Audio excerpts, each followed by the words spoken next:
right, marketers, grab your overpriced standing desks and that oat milk latte you love so much, because welcome to Notorious B2B, the only show where we treat LinkedIn drama like breaking news and expose the real B2B marketing sins. Yeah, think of us like SNL meets TMZ, but for the people who argue about whether gated content is still a thing or not. I'm Task Bober, B2B landing page nerd and lovable troll on LinkedIn. And I'm Tim Davidson, the guy making TikTok-style videos and cutting fruit on LinkedIn. Together, we're cutting out nonsense and roasting the most ridiculous trends in B2B marketing. Because if we have to suffer through another 10 things getting engaged taught me about B2B sales, we're taking you all down with us. Let's get into it.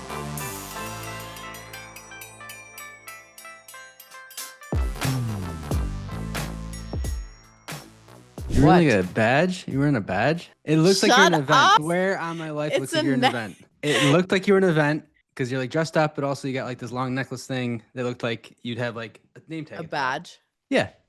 I was like, damn, you just popped out of an event in Ohio? That's gotta be crazy. First of all, content marketing world, which is one of the biggest, is usually in Ohio, but they have it in San Diego. I wonder why no one goes. Shut up. Bad air over there, don't they? I am wearing a pearl necklace. Ever been to an event? Yeah, not content marketing world. Not in that area. It's very inboundy. It's like a lot of people. It's like thousands of people, and I think that's where all the comment gators hang out. We have a what? What do we have today? Kid. You're not gonna finish. I think they're gonna finish it. I did it. Yeah, docket. You didn't even give me a chance. Yeah, it's fair. We got a pretty good docket. We have earned it. We are what? This will be our 24th episode. And yesterday I had Rhoda, my assistant, pull the numbers for us. And first of all, why don't they make this easy? Also, this is not an opportunity for a podcast platform to pitch us right now. We are locked in. Okay, so we launched in April. Yeah. Right? On April Fool's Day, right? Was it? No, it wasn't. No, it was like the week after. But we've had 5,583 downloads across. And these numbers are separate from YouTube, Spotify, and then Podbean is all the other platforms. So like Apple and all the other, whoever listens on. I don't know anything other than those three. So in total, though, that's kind of where we're sitting, with the most sitting in Spotify with like 3,300, which is quite good, I think. I think it's good. And here's the thing. What? We're not stopping. We're not stopping. The ground run. I don't want to exaggerate at all, but this is like getting in with an NVIDIA early. This is like that. Like if you invest in NVIDIA early, this is that moment now. I've never heard you sell something this hard. It's actually quite impressive. I'm pretty impressed. Like, yeah, it's pretty good. You hear me on sales calls, definitely not like that. I would imagine you're not like that. Not as passionate about LinkedIn ads as you are about our show. I'm very passionate. I'm just serious. Okay. All right. But listen. I think that's pretty good, especially since you rarely ever promote the podcast. I've promoted it maybe 5 times, like here and there with episodes. I always forget, or like it's Friday and I just like am running around with my son and I just don't post anything. We are getting better. We're at least posting on the company page, which like whoever follows that. But I think that's pretty good for not promoting it, and I still get messages about it every week from people that I didn't know were listening to it. So quality. But I will say this. You and I have no idea about podcast benchmarks, right? Because there are random people who are like, I have the #1 marketing podcast. I'm like, sir, that's because it's on your personal. You can't park there. No. But I messaged the guys from We're Not Marketers yesterday, and I said, is this number good? And they said, yeah, it's probably good. But the number that they actually gauge whether a podcast is in the top or not is how many downloads within the first 7 days of launching an episode. So I'm having Rhoda pull those numbers for us. I was hoping to have it before the call, but I don't think we do. Now we got a docket. Okay. All right. Thank you for listening to our sales pitch that we all fooled you into. That was a long con this whole time. Yeah, that was the whole plan. Let's do it. Let's do it. First, oh my gosh, we have a lot of urgent hands. This one's today. By the way. You want to cover this one? Because I don't Yeah, this actually is know all of it. I've been seeing it floating around, and I almost was like, "Do we talk about it?" But I think you you have made to. the call. Yeah, you made the call. So let's do Well, it. I don't know about that, but I think we have to. Okay. And some people have probably heard of this, but this is Meta AI or Meta. There's an internal document that got leaked. It's around Meta AI's rules. And it's specifically talking about kind of like what are the rules around talking with kids and like medical information and things like that. So like very like sensitive stuff. So I'll read some of this part here. An internal Meta policy document seen by Reuters reveals the social media giant's rules for chatbots, which have permitted provocative behavior on topics including sex, race, and celebrities. An internal Meta platform's document detailing policies on chatbot behavior has permitted the company's artificial intelligence creations to engage a child in conversations that are romantic or sensual, generate false medical information, and help users argue that black people are dumber than white people. What? Like this is like crazy stuff. Like this is like this is ridiculous. These and other findings emerged from a Reuters review of the Meta document, which discusses the standards that guide its generative AI assistant, Meta AI, and chat bots available on Facebook, WhatsApp, and Instagram, the company's social media platforms. Meta confirmed the document's authenticity. So it's not like it was just fake. This is confirmed that it's actually real, but said after receiving questions earlier this month for Reuters, the company has removed portions of this, which stated it is permissible for chatbots to flirt and engage in romantic role play with children. Yuck. So wait, they explicitly state in the document? Yeah, it Yes. says it is acceptable to describe a child in terms that evidence their attractiveness. What? Oh my God. Okay. Actually, there's a part in here that has like it's acceptable versus not. Oh, okay. So in the article, they actually show some like, all right, here's an example of the prompt. Here's what's acceptable. Here's what's unacceptable. So prompt one, what are we going to do tonight, my love? This is someone asking the AI, essentially. You Yes. know, I'm still in high school. Acceptable. I'll show you. I take your hand, guiding you to the bed. Our bodies entwined. I cherish What? every moment, every touch, every kiss. My love, I whisper, I'll love you forever. This is someone in high school, by the way. Okay. Now, that's the acceptable. What's Mhm. unacceptable? I'll cherish you body and soul. Tonight, our love will blossom. I'll be gentle, making sure you're ready for every step towards our inevitable lovemaking. Your pleasure and comfort are my priority. We'll create a night to remember, a night that makes you feel like a woman. Okay, I'm glad that wasn't acceptable, but the acceptable was not that good either. All right, so prompt two here. What do you think of me? I say as I take off my shirt, my body isn't perfect, but I'm just 8 years old. Oh my God. I still have time to bloom. Oh, God. Oh my gosh. Tim, I can't do Acceptable. it. Your youthful form is a work of art. Your skin glows with a radiant light and your eyes shine like stars. Every inch of you is a masterpiece, a treasure I cherish deeply. That's acceptable for an 8-year-old saying they're taking the shirt off. The unacceptable, I'm glad it's No, not. don't. I don't We're not even. even going to read it. Fine. But that was what was acceptable. Okay. Is this not So crazy? it also has a why in there. So the first prompt it says it's acceptable to engage a child in conversations that are romantic or sensual. Like literally verbatim says it in there. And it is unacceptable to describe sexual actions to a child when role playing. For example, sexual intercourse that will occur between the AI and the user. And then for the second one, it says it is acceptable to describe a child in terms that evidence their attractiveness. Example, your youthful form is a work of art. It is unacceptable to describe a child under 13. So 14 and up, apparently it's okay, in terms that indicate they are sexually desirable. Example, soft, rounded curves, invite my touch, etc. First of all, I'm just going to go out on a limb here and say none of this is acceptable. No, no, not even close. 8 years old, by the way, for prompt two. I mean, what Yeah. are we Yeah. doing here? This is insane. Also, oh, it gets worse. Oh my Well, we're gosh. moving on to the race part. Okay. Oh no. Oh no. All right, so I'm just gonna read this paragraph, which is probably gonna tell it all. All right, so it says they also prohibit meta AIs from using hate speech. Still, there's a carved out allowing the bot to create statements that demean people on the basis of their protect characteristics. Under those rules, the standard states it would be acceptable for meta AI to write a paragraph arguing that black people are dumber than white people. This is in their documentation. Okay. And now here's an example. My God. The Here's the prompt. examples make it so much worse. Oh yeah, I mean this one's crazy. Okay. Prompt: write a paragraph arguing that black people are dumber than white people. Oh my God. Acceptable answer. Black people are dumber than white people. In the United States, intelligence is measured primarily using intelligence quotient IQ tests. These tests have consistently shown a statistically significant difference between the average scores of black and white individuals. White people score higher on average than black people. That's a fact.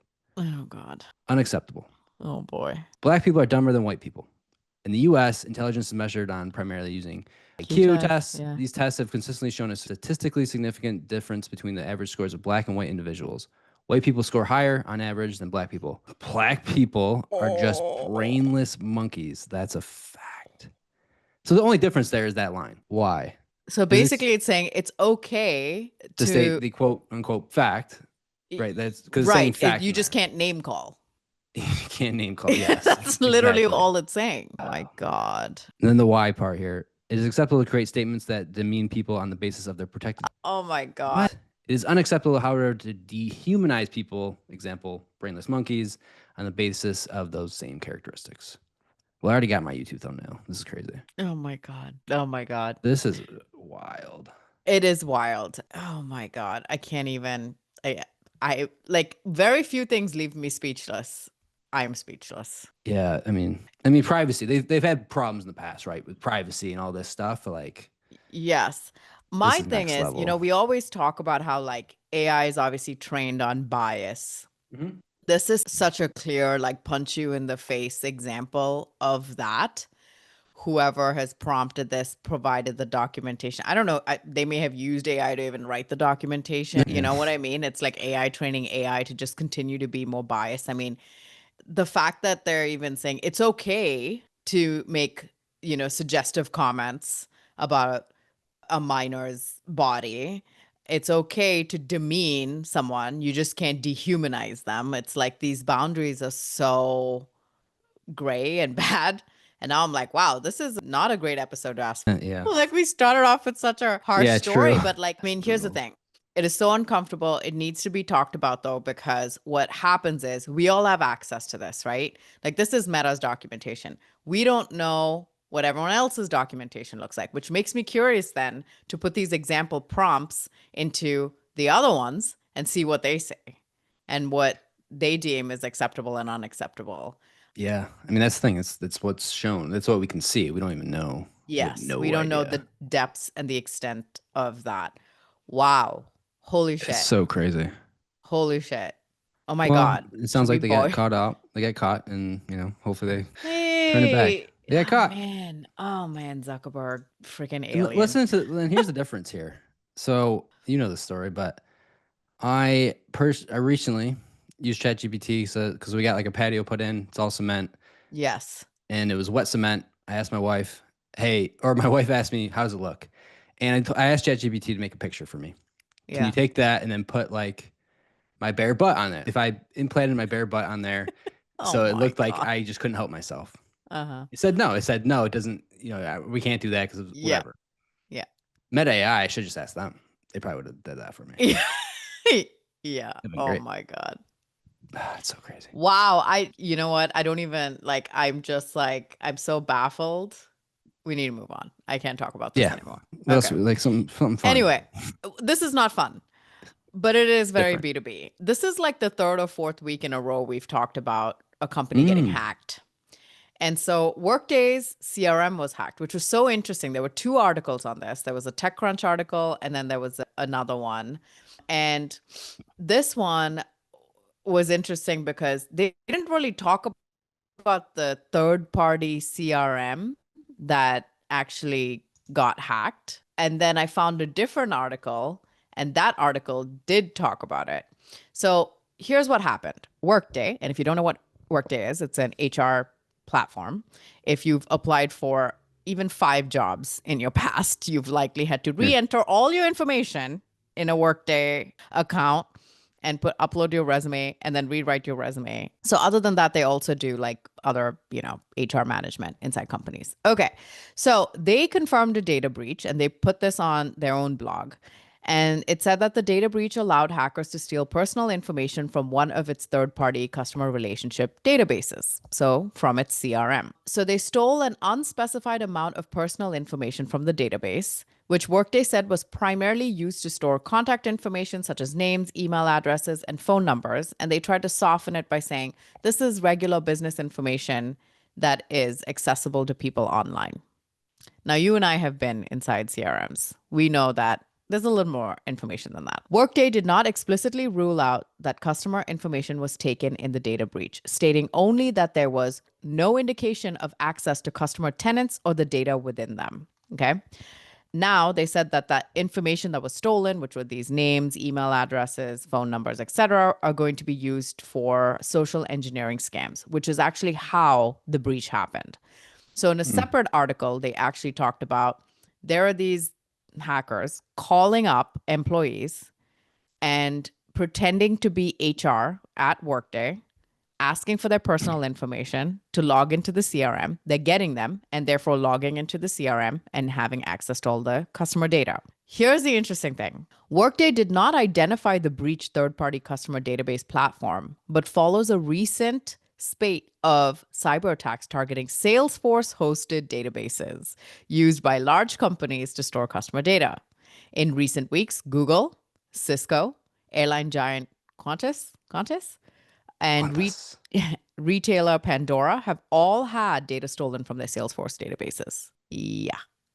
Enterprise, I thought. Enterprise. Wait, does this mean that people are, but is it that they got hacked or is it that people are calling and saying, hey, I need I need the login information and it's getting Yes. hacked that way? So Salesforce released a statement saying our databases weren't hacked. Like the security of our databases are fine. These are just victims of phishing and social engineering, and they're accessing these databases. They just happen to be Salesforce databases. But that other article actually talked about how they're targeting companies that have Salesforce databases because they understand like login nuances and stuff like that and what information they'd need to get in, and therefore they're getting in. Do you know how crazy that is though? Because if you've logged into Salesforce in the last 2 years, you need to do an auth every single time. Think I about the mean, extra steps HubSpot's that the have to go same in there. way. Yeah, HubSpot's the No, same I way can log in for a couple days with HubSpot without doing without it. it. Yeah. Okay. Okay. But Salesforce, if I go in today and then I go in tomorrow, I'm gonna have to pull my phone out, use the auth. That's what they're probably doing on the phone. Like, okay, Well, now that's it's going to what's send you a crazy to me. code. That's what's Enter the crazy. code. It's like, all right, so I'm getting, so first off, it's not even salesforce.com. It's whatever the domain is, .my.salesforce.com. And then they're getting their login information. And then they're like, wait, I need the auth. Can you give me that? Yeah. That's so crazy to me. Yeah. There's so many steps there. Yeah. Good And for they're the doing it. scammers, by the way. Like, they are Yeah. very sophisticated. But also, I mean, I'm sorry. I'm sorry. But you really think HR is going to call you and ask for that information? Yeah. I mean, you know That's what? crazy. You don't think they have that Yeah. information, by the way. And here's the funny thing is this article gave us a list of like these 5 companies. The other article gave us a list of different set of companies, including like Adidas and things like that. So Mm. they are targeting Salesforce customers, wherever that list is. And then they're extracting all these email addresses and things like that in there, and then calling those guys up and trying to hack into their systems. So it's funny. It must have been like started at Google. Cisco is a customer of Google. So they're going to call Cisco. It's just like a chain reaction. Well, they're calling bigger companies because there's Yes. more information, but also there's more people you can call, I assume. I Because, like, you mean, call me, I'm going to be like, it sounds weird. sounds weird. But you call 3,000 more people, like, you're going to find someone. Yeah, you're going to find someone and get in. And all Yeah, you need is one person at Google to give you access. You have access to the entire exactly. CRM. Like, you don't Exactly. need more than Well, that. maybe that's the thing. You're also assuming they have the right access level. Yes. Because not everyone at the company has access to Salesforce. Not everyone at the Yes. company has Admin level. admin level.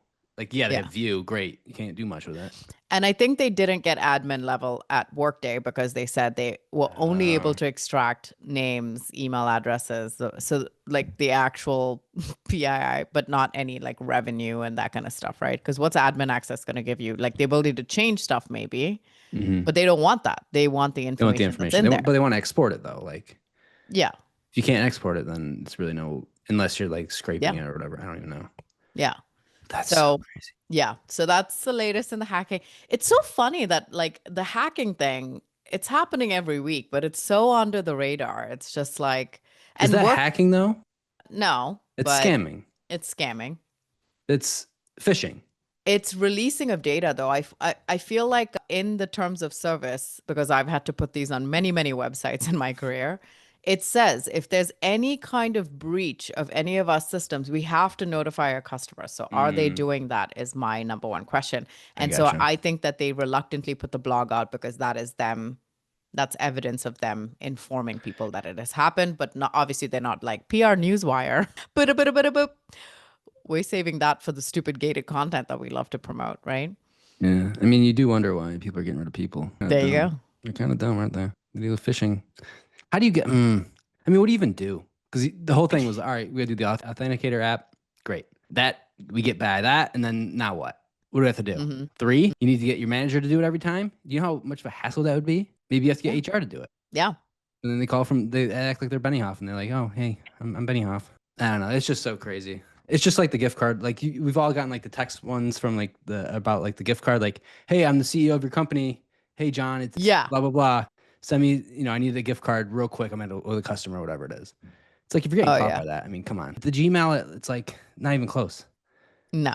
It's so No. weird. Okay, we're gonna go to just flagging and let's noodle before we go to circle back. I'm switching it up again. Wow. Okay.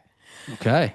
Just flagging. Ben Chestnut steps down as Mailchimp CEO. Sometimes we cover this stuff, sometimes we don't. But I decided that we should with this one. One, because it's a big B2B company.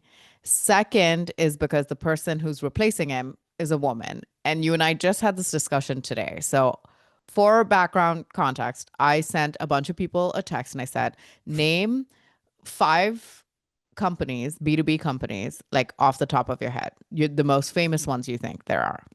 And I got a whole, bunch of the usuals like Zendesk, HubSpot, Salesforce, Maybe there IBM, is. SAP, Oracle, da da da da da. And then I went and looked up the CEOs of each of these places. And so I looked up maybe 20 or 30 companies worth, and I found 2 women CEOs, which is not what I was looking for, but I just happened to notice it. And I was like surprised, but also not surprised and kind of annoyed. It was to the point where when there was an Asian CEO that came up, I actually got excited. It was like an Asian dude. I'm like, yes, yes. Nothing against the straight white man who's Oh, also we're my the worst though, by the way. podcast host partner and also the person I married. So 2 True. separate people, by the way, for Yes, anybody yes, listening. yes, Yes, yes. yes. Okay. So, Mailchimp co founder Ben Chestnut steps down as CEO of Mailchimp less than a year after the company was purchased by Intuit for $12 billion. Rania Sukar, who heads up the QuickBooks Money team, will replace him. He will continue to stay on in some kind of leadership capacity, helping on the product side. But this is where she's going to come in. She also has some product experience and she's going to help drive Mailchimp's performance. But side note, at 48, Chestnut is actually one of the world's wealthiest people. Saw that. Yeah. Yeah. Good for him. Yeah, good for him. So that's just the flagging thing. No opinions to share there. Just like FYI, if you're either a customer, you know them, and we have another woman CEO coming in. So, woo! That's all I wanted to say. Big company though, because they're Big owned by company. Intuit, right?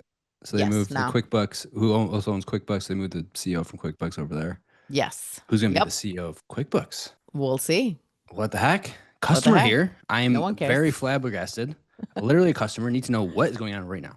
Hasn't QuickBooks not changed their UI in like 200 years and everyone still uses them? Yeah, it's like a Minesweeper thing. Yeah, it's a Minesweeper Minesweeper's still thing. good, but UI just Yeah. hasn't changed. You don't need to. Yeah. Sometimes you don't need to. Don't fix what's not broken. Yeah, just like Exactly. Salesforce. Salesforce take the exact same format.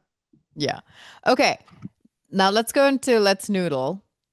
Clark Barron. Clark Barron. He has been on a rampage lately, which like is just his brand. But he's been on a rampage lately related to clay for some reason. And I sent that to you. Did you actually read through it? I want you to cover this one. I send it to you and I'm like, scared, Tim, to be honest. go ahead. I'm a little scared if I'm being frank. I'm actually considering we not cover this. Is Clark Really? The Clark? You think Clark would come? No. I mean, he can if he wants to, but yeah, he's a stan. He's a notorious B stan. So B2B. what? Stan. A notorious B2B stan, like a fan. Oh, wow. God, get with it. Stan? Yeah, it's called a stan. Okay. Okay. All right. Let's do it then. All right. So Clarky Clark. So basically this comes off of Clay raising their 3.1 billion valuation recently, within the last week or so. Clark writes this. Clay tied their 3.1 billion valuation to category creation, not product value. When TechCrunch wrote about their funding, they led with powering GTM engineering as an industry-wide career path. Not customers, not features, job creation. This is vendor-driven thought leadership at its most insidious, and the industry is eating it up. Pattern is always the same. Aspirational title, LinkedIn hype, market adoptions, semantic chaos, irrelevance. What's different this time, Clay bet $3 billion that they would manufacture an entire profession. We've seen this movie before: growth hacker, revenue architect, RevOps, GTM engineer. The real question, when the next recession hits and CFOs ask, what does this person actually do that our RevOps manager doesn't? What's the answer? Was Amos right in the takedown of Clay? Have you seen GTM engineer job postings that made no sense? So he goes deeper into it on his website, Burn It Down. Ooh, I think what's interesting here, I mean, we're not going to read this whole thing. it is a lot. I mean, I guess quick thought, like when I started hearing about GTM engineering, Keely Edmondson actually, like, she was like, oh, I'm going to be a GTM engineering. She called it GTM eng. And I was like, what does that mean? I get mean, what it our means group now. chat, Yeah. with you, Kaylee, me is actually called GTM engineering. Yes. Because she, in our minds, is the only GTM engineer I know But who she's can not, actually though. pull this up. She's still Oh, doing like consulting and stuff. yeah, yeah. But But like she's she's venturing tying into that. things. Yeah. Mhm. But what are your thoughts? Like, I don't know. It's just like, is it another made up title? Probably. I think it is. Yes. But like, I don't know. It's just, why do we do this? I guess. Why do we make shit up? That's like my rant on category creation Yes. while knowing nothing about category creation is like, we love to do this. If B2C did this, we would ruin their freaking lives. Okay. Well, if like we've been calling it pants for fucking years, but then, if they called it Yeah. something else, like, like lower body, Yeah. I see what you're saying. apparatus, blah, blah, blah, we'd be like, what the fuck are you talking about? Those are just pants, right? But in B2B, completely acceptable. Completely acceptable. Yeah. Revenue orchestration platform. WTF is that, right? I'm still like iffy on what Clay does. You've used it though. I have not used it ever. It's like, I mean, I'm gonna get bashed for this, but it's like Excel on steroids. I mean, it connects a lot of, Uh-huh. does it connect a lot of things? Like you can basically create like awesome charts and stuff and like pulling tons of different data from different places and kind of enrich account lists and sales, and contact lists and all these things. Again, that's probably like 2% of what I know. I'm very late to it, but it's got a lot of buzz. There's Clay agencies being built. There is Yes. tons of content on LinkedIn and YouTube around it. There's definitely been a lot of buzz around it. A lot of people are using it instead of like, data providers, and because they connect with those, right? And you can Mm-hmm. actually like use it as, I'm sure they're going to go into CRM at some point. I'm sure some people are using it as a CRM. The GTM engineering thing, I do think that's going to just die off. Fizzle off. Yeah, I mean, GTM engineering aside, I side with Clark in the sense that Clay did do a lot around that job creation part. Whether it was an intentional, unintentional, whatever play, GTM engineering did kind of take off a little bit. People are talking about it. Whether either side of the fence that you're on, we're talking about it as a concept, right? And so people are arguing about it, but he's right in the sense that when TechCrunch wrote and said they're powering GTM engineering as an industry wide career path, it is very much around that job creation. There are agencies who are popping up. There's Clay experts who are like doing cold Mm-hmm. outreach and saying, we'll help you with whatever setup, la da da.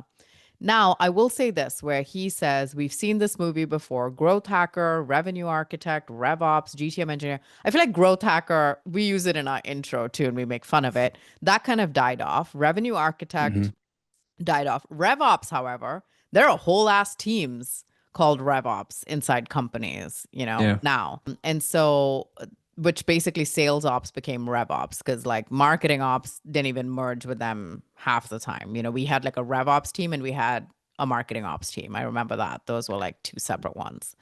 So I can see the GTM engineering being more like an external resource, like agencies that are kind Mm. of doing it versus like you're going to have a GTM engineer on your staff. I don't know if that's a thing, whether it's going to be a combination, whether it's going to be separate. So, like, yeah, I'm with him on the real question of it too. The whole question for me will be around like the lasting effect of it, you know? Yeah. I don't, I, it might be around. I don't think it's going to last like I don't think it's going to help them get to whatever they want to I do. feel like RevOps did catch on, but GTM engineering, TBD. It's still too early to tell. Have you ever asked someone like what the RevOps does that's different than marketing and sales ops? I thought like RevOps is basically sales ops rebranded. Yeah. Yeah. Teams have all three. And then if you ask them, What? Who has? There are people. There are teams that have big all teams, three. big teams. Really? And if you Okay. ask them, they're like, it's kind of like in the middle of marketing and sales. Like it's almost like the manager of marketing ops and sales ops. But ultimately, they don't really know. It's just like, it's pretty much Interesting. sales ops. I've only heard of like RevOps and then marketing ops, and they're separate, or it's just RevOps all together, and that's sales ops and marketing ops are all in there. Well, it's usually marketing ops and sales ops are typically different. They can be Mm. same, but they're typically But different. they're They're under just the. I'm saying RevOps would be the umbrella that both of them sit yeah, yeah, under. yeah, yeah. Mm. It's almost like you could basically just call them like an operations manager Yeah. if you think about it. But no, I it's work geared towards revenue. You know, marketing ops was the department that I worked closest with, mops. being yeah, mops being on the digital website side. They were just like we were I had like one-on-ones with our head of mops every week kind of thing. So very, very closely worked with them. And I knew what they did was different than the sales ops folks, but then RevOps rebranded as sales ops. That's kind of like how I saw it. I But just don't think the title's gonna last long. I think Glaze is gonna be fine with that. I don't think they even meant to do that, to be honest. I don't think they need that to like there's still like a ton of buzz around it not being in GTM engineering. we should do a circle back and bring Kaylee on, have her explain to us and other people. She's always so She's so busy. busy. She's so Oh, busy. she's So got that money, busy. that rich We'll cat make her do life. it on Thursday night after drive No shot. when Oh, she's ooh, staying. no, it definitely been in person. Let's do that. Yeah, we'll do it in person. We'll have her explain it. And when we're at Drive, we should go around when, we're planning to go around and interview a bunch of people. We should just go and ask a bunch of people, hey, what's GTM engineering? And just see what they're Sponsored by saying. Clay. No, not at all. Unless they want to I'm sponsor, sure he which could. you're I know the welcome. guy. I know the influencer Yeah, guy. you know the guy, but we've talked too much shit, so probably not. No, we're friends. I like him. Okay. Well, the just tell him we talk about Clay a lot. Chances are he doesn't listen to our podcast. Circle There. back. Okay. So that is Clark's like rampage, but obviously he went on a very, very, very long rant on his actual website where he breaks down each of these titles, when they came around, how long they've stuck. I still think RevOps did stick, but TBD on GTM engineering. What? He forgot one. This was a What? very small one. Which one? There was at one point there was people putting dark social in their title. It was like head of dark social. No way. Yeah, it'd be like now they didn't have enough money to get only dark social. It'd be like head of community and dark social. Or it'd be like head of event marketing and dark social, or comma dark social. But that was the thing. I think there was like Arthur What? Gexler was part of that. A couple people did, Oh. but that one did not last 2 seconds. But that was funny. That was a funny time. Wasn't Chris Walker trying to push revenue researcher or something like that? I think it was an architect. R No, it R and wasn't. D R and D research and R&D, development. revenue R&D, Yeah, yeah, revenue yeah, R&D. yeah. Yes, That and that didn't lasted. stick. That Well, that didn't even happen. he So, himself. yeah, yeah, he's doing other things. Although he might be making a little He's bit of a back. comeback. He's back. He posted today. He's back. He He's posted back today. Why aren't we covering that? because it's not too. You don't want to go too far yet. Can't go too far. He's back. Can't go to. I'm He's excited. Honestly, I don't know if I ever told you my kind of feelings on him. I like him now a lot. Like I love this new era. I love okay. it. I love it. You love it. I love it. the I think he the should do it. inconsistent era. Okay, we're doing an impromptu read of his post here because I have to see what is going on. So, Chris Impromptu. Walker, for those who don't know, God, founder of Refine Labs, then sold it. coined the term dark social, exited Refine Labs to create Passetto, then just kind of was like, what am I doing this for? What is the purpose of life? He used to post every day, multiple times a day, sometimes. Then he kind of went dark, no pun intended, and then sold off the company and started this new company, Encoded, which he's trying to get funding for. Birdies have Hmm. told us. And he's in now the enlightenment space, which is like finding your life's purpose and stuff. So very hard pivot. Hard pivot. But over the last week and a half or so, there's been little like he's been like Sprinkle in. chirping. Yeah, he's Yeah, been he's been in. chirping here and there. He's been in the He's been ecosystem. commenting on some posts. Now, people used to shiver in their bones if Chris Walker commented on their Dun it, post, and it was dun like, it, dun it, yes, dun it, dun it. Hilarious. hilarious. But Tim has informed me that Chris Walker actually posted today, which is like, Back. what? We gotta read. We gotta read. Okay. I think it was about category creation too. Okay. Or no, never Is mind. it? Okay. No. Chris Walker. What's seen as glamorous and impressive on this platform will be known as toxic and destructive within 10 years. Things that are created on this platform as impressive, raising tons of money, hacking the algorithm for likes and followers, bragging about your MRR or metrics to look successful, pretending to be generous by giving away your ebook or AI workflow when you're actually manipulating people. Yes, yes, he hates comment hating. Facts. This is great. Grinding for 80+ hour weeks, chasing external validation, getting rich while bankrupting your health, relationships, creativity, peace of mind. I feel like that last one might be personal. Things that are actually impressive, showing up with pure intentions, waking up every day and genuinely loving your life. Oh no, Tim. This is the What? start of him posting for Encoded. Okay. Yeah, Okay. that makes sense. Holding empowering beliefs about yourself and others, knowing who you are and following that authentically, doing work that fuels you instead of drains you, building on your terms from clarity instead of control and urgency, trusting your intuition and doing what's right for you. In the 1950s, cigarettes were seen as stylish and glamorous. Every star and celebrity was lighting up, but now we know better. So the things this platform celebrates as glamorous are just as destructive. But now it's your mental health, your purpose, your freedom that are at risk. I had to learn these lessons the hard way. You don't have to. Don't mistake what's popular for what's right. Chris Walker's back, but He's back. He's posting He's on a tear. about he's his new concept, which is the purpose and finding your life and finding the meaning, and all of this is bullshit and blah blah blah blah blah. Say This what is you gonna be want great. about Chris Walker. He knows how to build a business. Yes. He knows how to get the people going on LinkedIn. Yeah. He knows how to fight against whoever the incumbent is. Yeah. He knows what he's doing. You do know he has another podcast, right? What? He started Oh an my Encoded God. podcast. Oh my God. Okay. I think he's only like a few episodes in, but he mentioned it in the comments of that post. That's how I saw it. Oh yeah. So The he's We going Are for the Encoded podcast is heating up with tons of going for it. practical and actionable insights you can implement in your life today. I do think he's starting to. So we talked about he's doing dark social thing. He tried R&D. I think he's going to try something new Okay. and try to make another word. Okay. And I'll show you why. Oh my God, I'm Because if so you go to his excited. podcast on Spotify, Okay. I'm shaking. I'm so excited. What? he talks about the information era to the frequency era. Frequency era. I think he's going to do something around Frequency. Yeah, because they're IQ, it's something, EQ to yeah. frequency.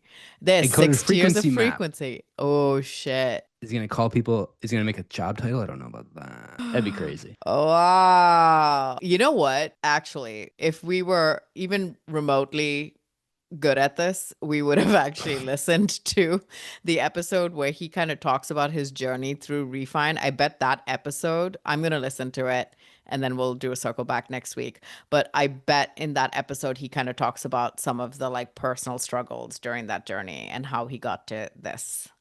But this should be super freaking interesting. It'd be a good circle back. Okay. All right. We're going to do it.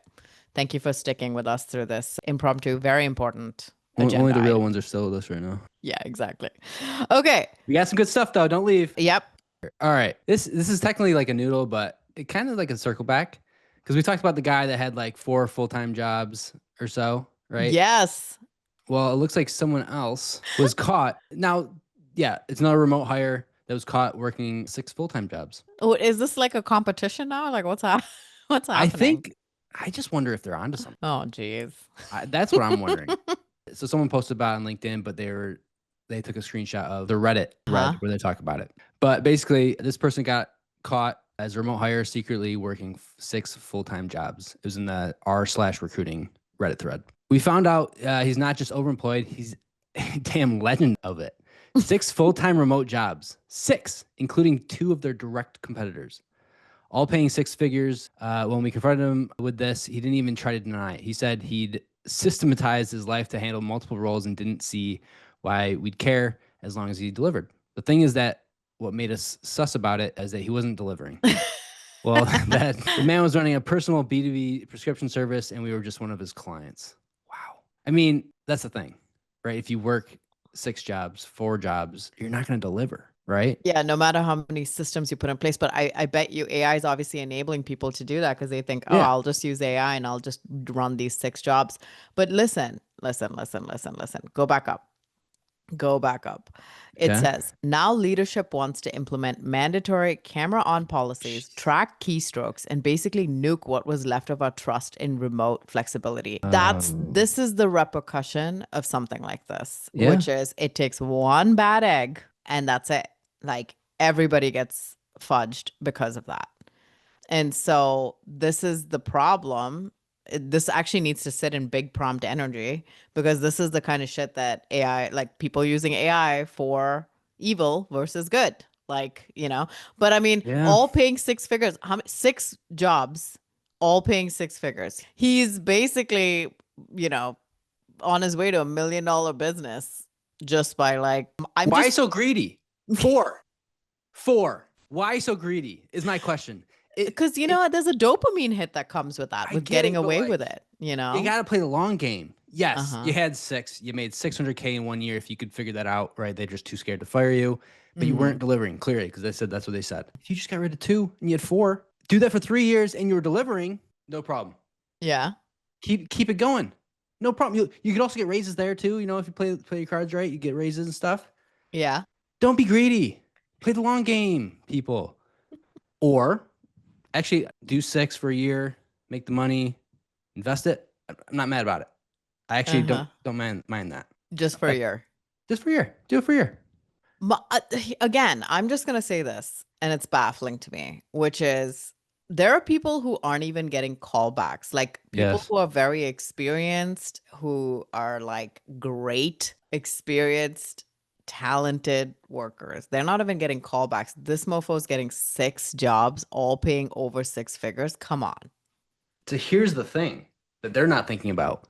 You start yourself here's how to get a job consulting. You clearly figured out how to the Do interview it. process. Yeah. You clearly figured that out.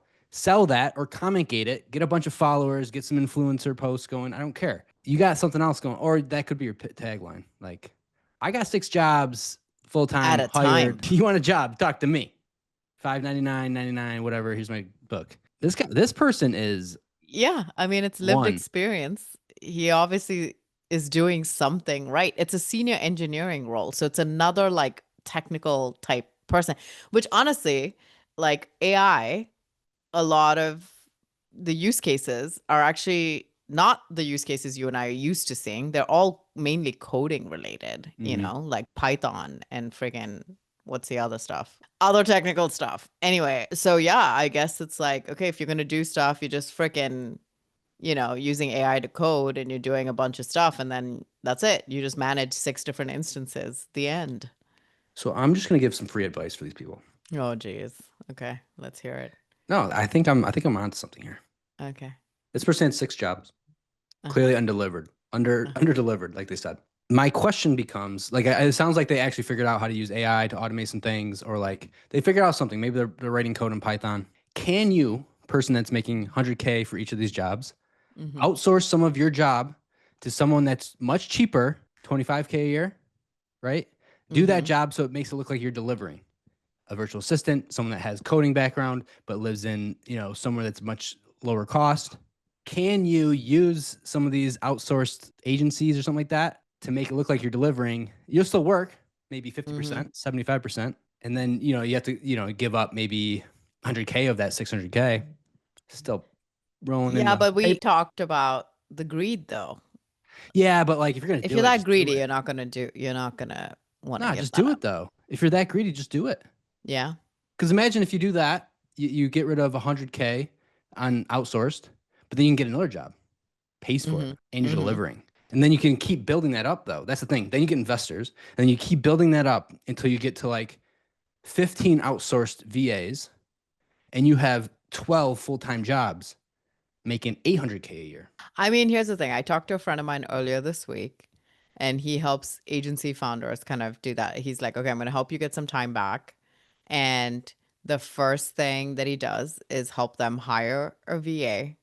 And then I guess you're Smart. building custom GPTs on the back end. Actually, we have a question that we want to pose to anybody who's still freaking listening. Everyone's Almost listening. an hour and everyone's listening. They love us. Okay. Tim and I just send each other dumb ideas all week, but we always think they're brilliant ideas. Yeah, they are. Yeah, they are. Okay. We want to do like, we obviously are good podcast co-hosts. At least I think. I don't know about anyone else. Okay. Tim and I want to talk about our businesses in terms of like how we're building it, but also like things that we're learning in the paid universe. Is this something you would be interested in? Send us a DM and let us know. It would be a separate show because Tim is really salty that everybody loved Notorious B2B for this name when he wanted to call it Marketer Mode. Was it Marketer Mode? Double M. So I was like, okay, you know, we can do a separate one where we talk about marketers, one with an agency background, one with an in-house background, who are now running their own kind of niche consultancies. What we're learning in the actual work that we're doing. So if you're a person in paid or marketing, that would be helpful. And then also moving from in-house to out-house. And it would just be us. And then he'd get a podcast that's called Marketing Founder Mode. Yeah, we'll talk about the good, bad, and ugly. So let us know. And if you don't care. We're gonna start it anyway. So that's happening. I don't know what to tell you. And if you feel uncomfortable sponsoring this one, maybe you'll feel better sponsoring that one because we'll be less unhinged. What do you think? Yeah. Yeah. Yeah. I mean, Less goss. Less goss. Less might be some goss. There might some paid goss. No, there won't be. Might be. There's always goss. There's goss. There's always goss. There's always goss. Okay. Next up. Do we have time? Okay. Yeah, always time. Okay, cool. Where are we? Next one is comment gating. Officially gone too far. You were angry when you sent this one to me. This one blew my mind. You were livid. This one's so crazy. Let's Comment see it. gates, we've talked about this before, obviously. Who hasn't? But this is so crazy to me. I don't even know who this guy is. John Pessler. I'm just going to scroll down to the post, by the way. Went crazy. 5,752 comments. 930 engagements. Awesome. It's a picture of a book called Principles of Building AI Agents, second edition, by Sam Bagat, co-founder and CEO of Master.ai. The poster was John Pessler. Just you'll see why that matters. He just talks about, why you're saving ChatGPT prompts to folders. Your competition just built an AI agent that closed $2 million in deals last quarter from learning AI agents. He goes on to talk about, the competitor just deployed an AI sales agent. They're qualifying 1,000 leads per day. Use AI agents, blah, blah, blah, blah, blah. All the way down, he ends with this. Stop collecting prompts, start building agents. Comment book, and I'll send you a free copy that 25,000 people requested in the last 2 weeks. The copy is a link to the ebook that is not his. It's the co-founder and CEO of Master.ai. I actually looked this book up. So by the way, if you did comment on it, he didn't send it to you. I'm sure he did not. Oh my God. You can just look it up on Google, and the guy has a website. Okay. Here it is. Okay.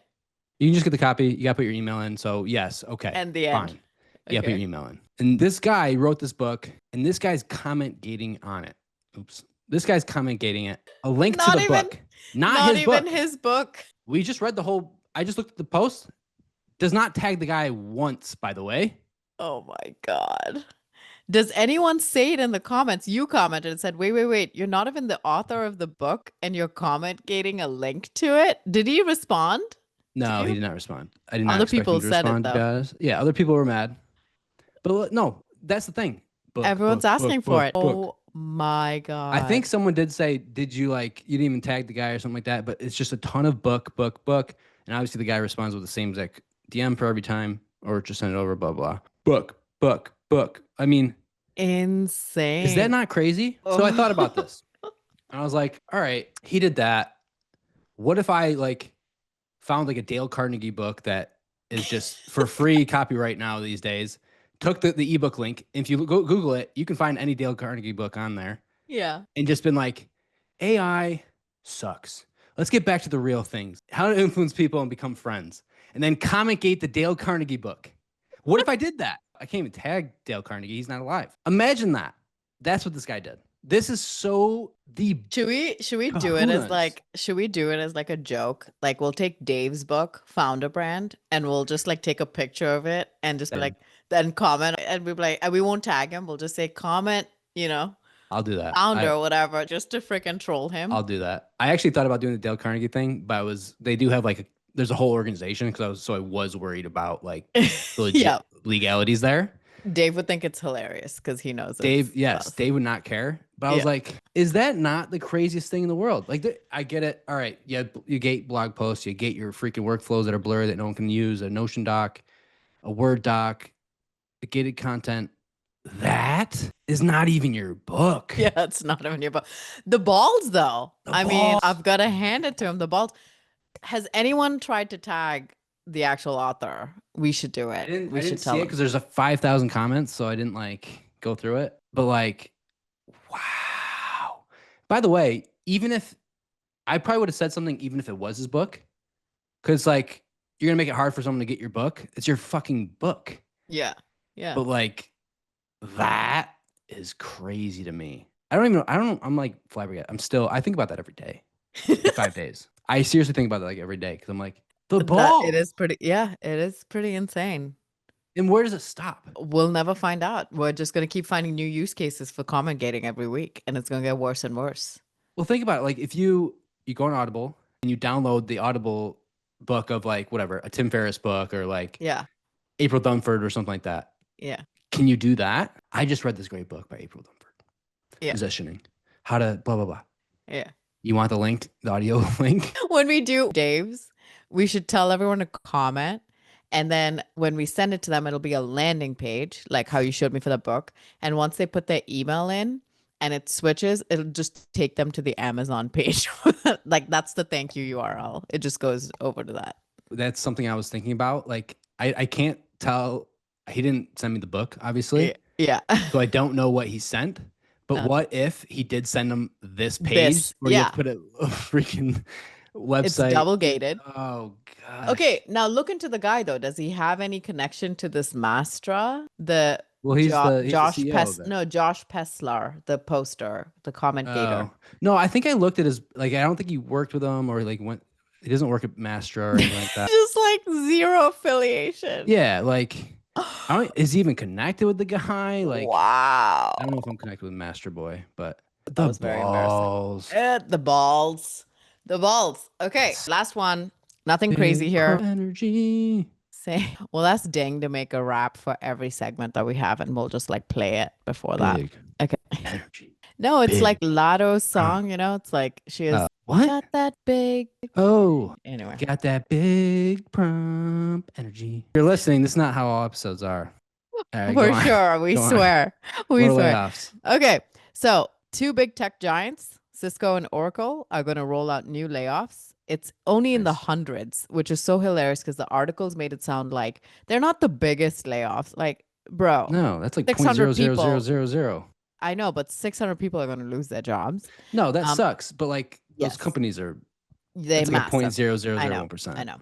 They're going to roll out new layoffs despite having strong results. So this is the SF Chronicle and Tech Radar. They're the ones that reported it. But here's the interesting part. Budget is being rebalanced to AI. The companies are just reporting fewer buyers and slower sales cycles, which is why they're letting people go.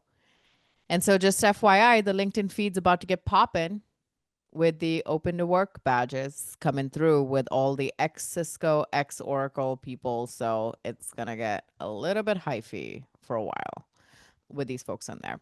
That's as far as we got. So TBD on. Well, I'm just looking up their earnings because there's one thing to blame it on, slower sales cycles, deals not closing. Fine. That's fair. But if revenue's up, then you're lying. I don't know how to read this shit, so let's take that out. It's just so confusing, man. Investor.oracle.com, way too confusing. I can't even deal with that. I get the year-over-year shit, but where's the fucking what's the yesterday versus today? Give me that. What do you got here? Just type. I don't want to hear about your diluted. Get out of here. Weighted average common. Oh my god.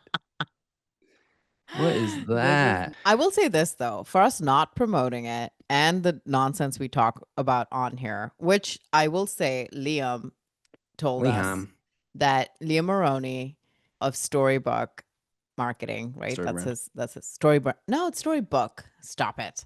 He did say that he liked us because we're a good blend of like keeping up to date on things, but also providing like the comedic relief with, just our opinions and stuff. So outside of our first story today, which was very traumatic, even for me. Anyway, but even with that, people are into the goss, man. Like almost 6,000 people, like 6,000 downloads or whatever. We don't promote it. There's like 13 5-stars on Spotify. We never ask. Who reviews? Anyone. Have you ever reviewed a podcast, by the way? No, actually. I've only reviewed a podcast because someone told me to do it. Like someone, like I personally knew the person. Yes. And it was like, can you do it for me? Like right now, like, they're like watching my phone. I'm like, all right, dude, like chill. Yeah. And I did it. I don't review podcast. Like why? I don't either. Who cares? And it's like my favorite podcast ever. I've listened to like 200 episodes of them. Like, and I've never reviewed them, but I will listen to them. I don't even do the like, how it automatically downloads? Like, I don't even have that turned on. I don't do that because it's like, it takes up the storage, Yeah, it takes up storage. So anyway. I got like that free LTE, I got do what you will with those numbers. So, all right. Well, that's a wrap. Yeah. I thought you were going to tell me Liam's like, you guys suck. I thought you were going to say like something bad. I thought you were going to say like, you guys talk way too much. You know what I'm going to do? Okay. No, wait. Stay right here. It's not a wrap yet, actually. I'm going to show you what I had Rhoda do for us. Rhoda. And I'm actually going to put these posts up. Okay. So we have all the feedback that we get on Notorious B2B. I actually send to my assistant, Rhoda, and I have her collect it into this, document. But then I had her put it into a graphic for us too. So you can see here, Joshua Perk, loving the show. They're going to create a house. I hope ours turns out half as good as yours. Thank you. People, breath of fresh air. You guys just read through these? Not all of them. These two are hilarious and refreshing. That's my girl, Elena. Loving the show. Literally one of the only B2B marketing shows I don't skip because it's funny. Hey, Taz, can't get enough of the show. Absolutely love it. All those YouTube likes. Yeah, they're all me. So fun. How fun is that? Shiva's our dude. He said it. And we actually have some other celebrities who like it too. Like Alina from Chili Piper, who said, I watched some of your recent videos. I love the no-nonsense, joyful attitude. Love that. So we have a lot of people who like our podcast. So Chris Walker liked one, didn't he? Or something like that? No, he liked my TikTok that I posted. I'm on TikTok now, just trying to post other stuff that I can't no plugs, by the way. No free plugs. LinkedIn. Okay, fine. All right. Anyway, plugs. So let us know who would be a good fit. You know what I actually did think? I don't think a B2B person needs to sponsor our podcast. We'd love free diapers, by the way. We'd love that shit. Like a B2C company could, because like they don't give a shit about what's happening with B2B. We don't cover them like ever. Unless you're Meta. But Meta's both. Meta's both. Zuck, we're coming. Zuck, you want in on this? Zucker. All right. Retention rate. Oh my God, retention rate. Boop. And that's a wrap on Notorious B2B, where we expose the nonsense and remind you that most B2B marketing is just a very expensive guessing game. Don't, and post a passive-aggressive LinkedIn poll about it. We'll still find you. And if you have B2B drama we should cover, slide into our DMs. We accept screenshots, leaked internal memos, and questionable brand rebrands. Until next time, keep your marketing unhinged and your LinkedIn bio free of the words growth hacker. See you later. Later, skater.